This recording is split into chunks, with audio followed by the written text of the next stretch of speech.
Matheus Teixeira, vamos para a nossa apuração conjunta, que estava na tarde anteriormente, a questão de Flávio Dino. Como é que ele conseguiu construir esse acordo? A gente sabe que Flávio Dino é o caçula, a gente pode chamar assim, porque foi o último a ser indicado e aprovado para a Suprema Corte. Mas ele tem experiência política de sobra para tratar com as diferentes alas do Supremo Tribunal Federal.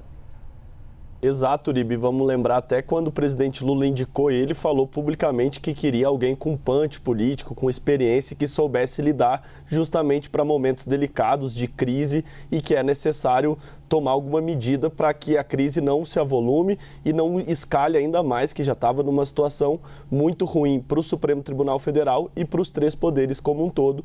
E o ministro Flávio Dino, então, foi quem fez a proposta que acabou, digamos assim, vencedora. Tinha uma divisão interna acerca da validade jurídica desse relatório da Polícia Federal, uma vez que a leitura de parte dos ministros era que o próprio presidente Edson Fachin já deveria ter recebido e rejeitado de prontidão, porque não existe a Polícia Federal levar esse tipo de pedido na leitura dos ministros para o Supremo Tribunal Federal e, portanto, isso não poderia prosperar. Mas outros ministros entendiam que, apesar da questão controversa do aspecto jurídico, tinha sim que o Supremo dar uma resposta conjunta sobre o tema. Mas uma resposta conjunta, ou seja, um julgamento sobre o relatório da Polícia Federal, o que aconteceria? Ficaria ainda mais exposto o racha interno, o clima ruim que já estava instalado poderia se agravar. Portanto, os ministros estavam divididos sobre o que fazer em relação exatamente a esse relatório da PF. Vamos julgar?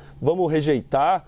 Os ministros vão ter que votar um a um sobre isso? Seria uma situação inédita. E o ministro Flávio Dino, então, costurou essa saída que, digamos assim, não ficou tão ruim para o ministro Dias Toffoli, tanto é que ele mesmo aceitou. Por quê? Porque a declaração de suspeição não tem nada mais grave na carreira de um juiz do que ele conduzir um processo e no decorrer da investigação ele ter que se declarar impedido ou mesmo os colegas declarar o impedimento dele, botaria suspeita não só nesse caso, mas na atuação dele no geral. O Dias Toffoli suspeito, os ministros entendem que ele não tinha isenção para julgar, logo isso, a imparcialidade, que é o mais importante do Poder Judiciário, e então Flávio Dino aparece com essa sugestão. Vamos todos fazer um apoio público a Dias Toffoli, até em um recado à Polícia Federal, que fez esse relatório e alguns ministros ficaram incomodados, entenderam que foi uma investigação indevida. Então vamos apoiar o ministro Dias Toffoli num gesto de que o Supremo está unido, mas Dias Toffoli também tem que dar sua cota de sacrifício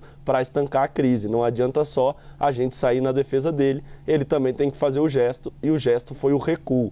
Ele vinha nas últimas semanas sendo muito firme nos bastidores, afirmando que não deixaria de jeito nenhum a relatoria. Tanto é que ontem, no mesmo dia que ele admite ter recebido dinheiro e que era sócio de fato do resort que foi vendido para um fundo ligado ao Banco Master, ele determinou que a Polícia Federal enviasse todas as provas para o Supremo Tribunal Federal. Portanto, horas antes dele deixar a relatoria, ele ainda estava atuando, estava despachando, estava tomando decisões importantes, mas justamente para tentar estancar a crise e vendo que a situação poderia piorar, ele acabou aceitando, e o ministro Flávio Dino, que é o mais novo na corte, o último a ser nomeado, é quem deu essa proposta, deixando claro que aquela leitura de Lula, de que precisava de alguém com experiência política, com habilidade e com uma boa percepção de como a sociedade está acompanhando os movimentos, acabou fazendo valer, acabou dando certo, e justamente Dino foi quem costurou isso, porque tem essa experiência,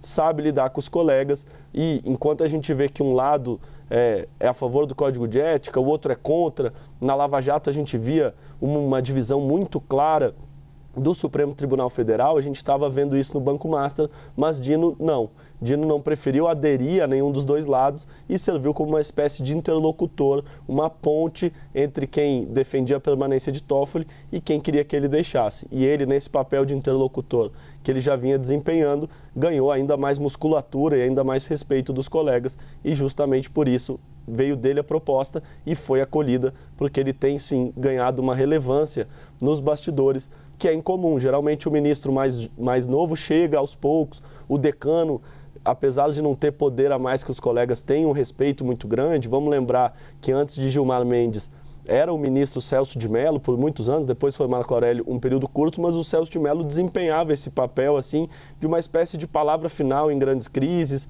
deixa com o ministro que é o mais experiente, tem o couro grosso e sabe lidar com esse tipo de situação.